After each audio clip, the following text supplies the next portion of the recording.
Hi, this is Stasia Bliss, Karmic Relief Specialist. Today is what many are celebrating as Easter.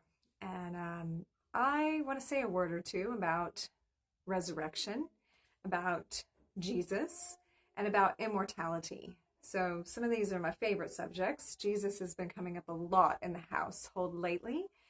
And I just want to speak a little bit of what I have uncovered and discovered in my journey from a very organized religious setting when I was younger into the space that I'm in now and where my understanding is around this. And maybe that will support you today in the celebration of. So my understanding and my awareness and my studies, my personal in-depth meditation, all the things that I've studied over the years, including Egyptian mysticism, including yoga philosophy, including paganism, including, the Gnostics, including many studies, have found that Jesus Christ was a man who was a mystic. He was a mystic. He was a mystical man. He was much like myself and much like you if you're on the path of ascension right now and the path of awakening. And he was becoming aware of his God self. And he knew he had a divine purpose to fulfill and probably struggled in his youth, much like the sensitive children that I see, especially like my own and my friends' children who struggle being sensitives.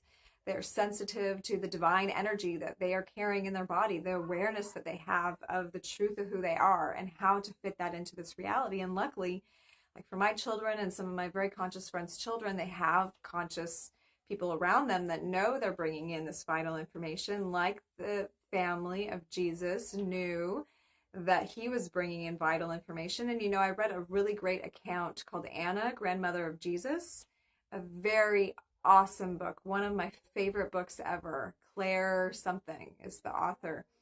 A channeled book about Anna, Jesus's grandmother, and that how the whole family at the time was knowing that there was going to be this ascension process taking place.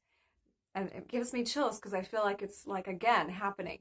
And they knew there was a framework and that someone was going to have to carry this specific frequency for everyone. And they weren't even sure who it was going to be necessarily. And they were aware of divine conception. And there were several of them in the framework of the family who prepared themselves. The women went to Egypt and they did their initiatory rites. Many of the men did their initiatory rites. They had different times they were studying in their mystery schools and learning the ways and learning to become conscious of the energy in their spine, learning how to awaken their pineal gland. They took many journeys to India. They learned to meditate. They activated their Merkaba bodies, their light bodies, their Ka bodies, and they were preparing themselves for this time that they would need to activate those things, not only in themselves, but to hold down the space for the earth to receive this new information. So when Jesus, the boy, was growing up, he was around other, beings who, were also learning similar things. And it was like, who is going, and even before he came, it was like Mary and her siblings and her cousins. It was like, who is going to be the one that carries this divine child, and it was kind of like up for grabs still who it was going to be.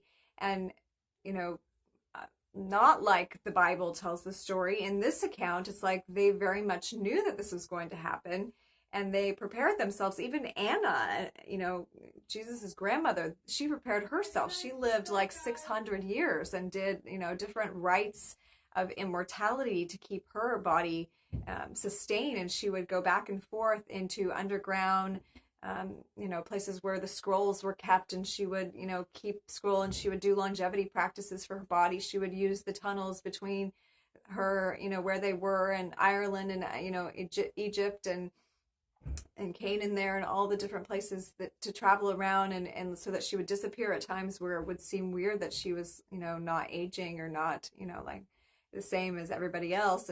And so as this goes on, it's like, yeah, when Jesus was young, he probably acted out. He had a lot of divine energy coming in, and it was kind of difficult, and they all held space for him. And as he was raised up in those ways, and all the people that were in his reality at that time, his community, were holding together the framework for, what was to come, this grounding of a new energy. And, it's known that he had 12 disciples that were men, but what wasn't known was that those 12 disciples also had female counterparts, because they had to. In order to bring in this frequency, they all had a feminine counterpart.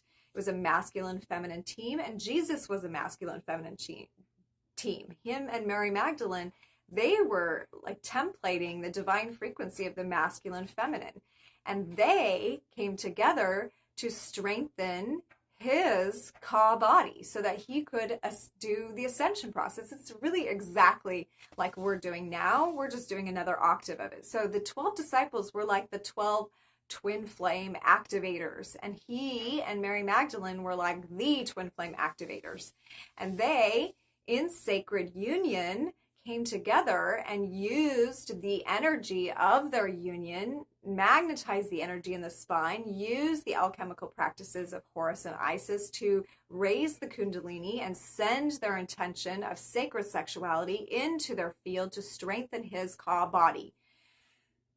So when he went into this rite of the sepulchre, which was a practice used by the ancients, especially in the time period that he was in the mysticism, the name is even slipping my mind right now, but of the White Brotherhood of those times, that he was learning how he would also slow down his vital organs and slow down his vital signs so that he could endure the passage of, what he was to do for humanity. And it was a sacrificial rite, but it was not like everybody necessarily thinks or believes. He entered into, it's funny because the place where he was so-called, in the tomb and buried, when archaeologists and scientists wanted to find that exact spot in Jerusalem, they were taken to the exact spot that Aphrodite's temple was previous to that time period of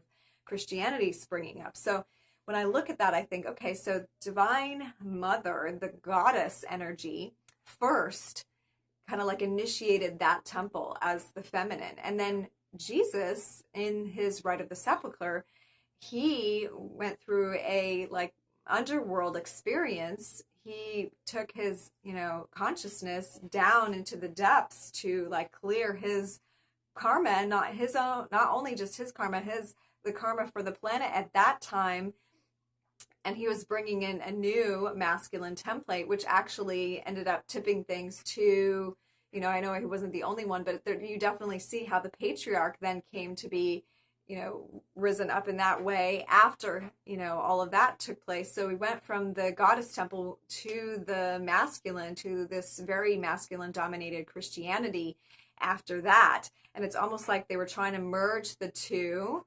And so that at the time that it needed to be activated again, which is now, that the masculine feminine energies now get to come together in harmony. So as we've passed through this recent equinox portal and we're at this, quote, Easter day, day of the resurrection, which is, played out in many different traditions, not just the Jesus tradition, many other deities in ancient times, Krishna, Horus, Osiris, Dionysus, Persephone, many died, went to the underworld, were resurrected or experienced the underworld scenario and came back. That was just part of that passage, and it's really part of the passage that each one of us do. And as I'm trying to hurry this along so it's not too long, this is where we get into this immortality thing, what was trying to be taught, what was trying to be the message. And maybe they had to go through those different phases to get to now so that this ascension process could happen the way that it is. And that is for each one of us who are ready, who are conscious, who are doing the work, to know that now it is that our divine masculine and feminine within, after going through the dark nights of the soul, the underworld, the death scenarios in our personal lives, where we must basically release all worldly attachments. And that doesn't mean you live as a hermit in a cave. It means that you are not so attached to the things of this world. And, if you are, the universe is going to find a way to rip those things out from you to make sure that you are humble, that you are able to let go, that it is okay, and that you don't have to have a freak out, and that you aren't so ego bound to the things that life gives you. So when we kind of quote prove ourselves and are able to go through those deaths and emerge again and still have connection to divine, have even greater connection, more surrender to the service of the one, then now the balance comes in. The balance of the divine masculine feminine, the twin flame reunion occurs in the heart of every ready being. And then literally on the planet, the divine masculine and feminine come together. And this is where the reign happens. The masculine and feminine reign in balance, not in front of everyone else as, quote, a teacher leader, so to speak. I don't see it as. And that's why I don't see it as being a political person that's helping this change either. I see it as a divine union that happens in each person. And it's the twin flames that start to stand up together and show the way. And so right now, I'm very grateful to be in the presence of a divine masculine and feminine, because in my household, there is a set of twin flames, and they are helping me find that reunion in myself manifesting in reality. And I see this with a lot, and I don't see a lot of twin flames yet, but I'm starting to see more of them, and that these are the portals, the gateways of the new reality that's opening. That just like in Jesus's time, he had 12 twin flame couples standing around, and he and Mary Magdalene were the 13th, which is the one, which is the opening, the portal. If you know anything about teleportation, and I'm learning this, is there are 12 gates. There are 12 gates. There's a masculine 12 gates that go one way, a feminine 12 gates that goes another way. And the center is the 13th gate. That is the mother, the oneness, the opening to a new reality. And I know, maybe it's when I know 12 twin flames and I have my own, maybe that's when the opening occurs. And if you're one, please contact me so that I know what's going on. But this is how I see it, that Jesus was the beginning of that. And he dialed in the frequency for the next wave of ascension that's been going on for the last 2016 years or whatever. And now we are entering the next phase of that. And this is the phase where we get to stay in these bodies. We get to ascend these bodies. And, he was actually trying to show us that too. You don't have to leave the bodies behind, but everyone was not really down with that. He actually split off to India and lived happily according to many records, and, ended up leaving later on up in Kashmir. There's a place where it was said that his family lived together. And other accounts say that he did go on, and Mary Magdalene went on to, live. She had a child and went on. So there's, I'm not really sure what the ending quote of that story is. I do feel very close to my brother, Jesus, and I'm very grateful for the things he taught. I don't think he's been getting the right rap on the planet. I'm not really sure he's stoked about the whole Easter Bunny thing going on, or that he was tied to this idea of, the cross and all that. That's not really what his teaching was. His teaching is, you guys can do this. Even greater things that I did, you guys can do.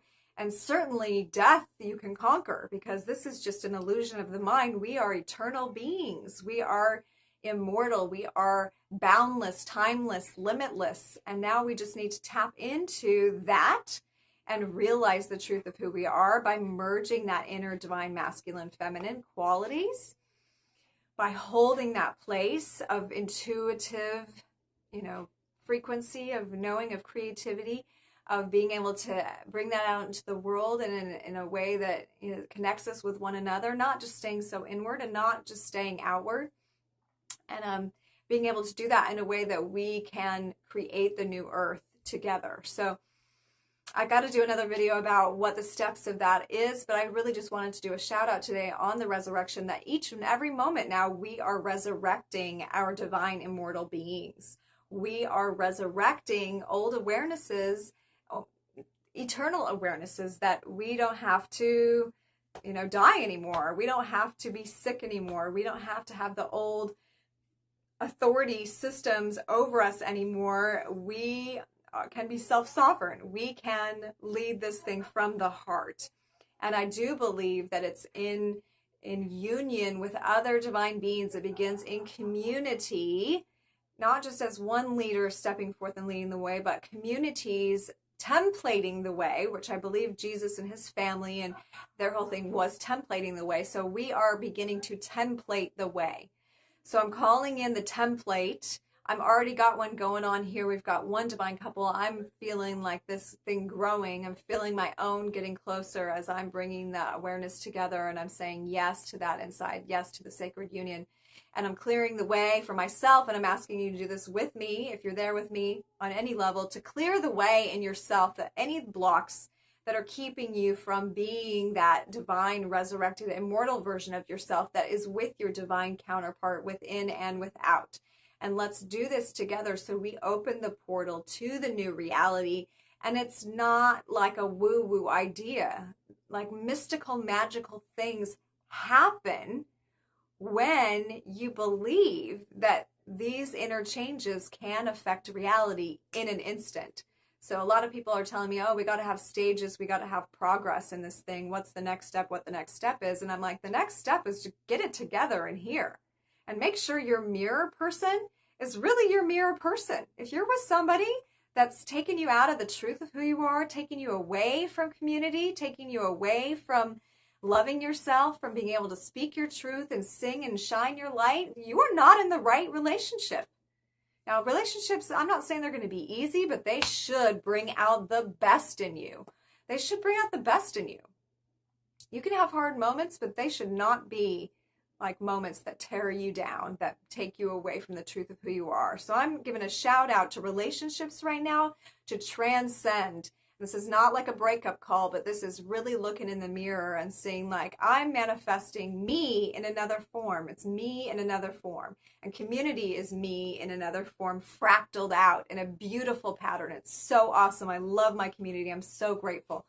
This is Stasia Bliss on this Easter Ishtar God consciousness, goddess consciousness, divine union, Sunday, Sabbath, however you see it. I'm seeing it as a day of resurrection of the truth of my being even more, and I hope you do too. From Rings of Saturn, Mystery School, Breaking the Karmic Chains, Stasia Bliss. We'll talk to you.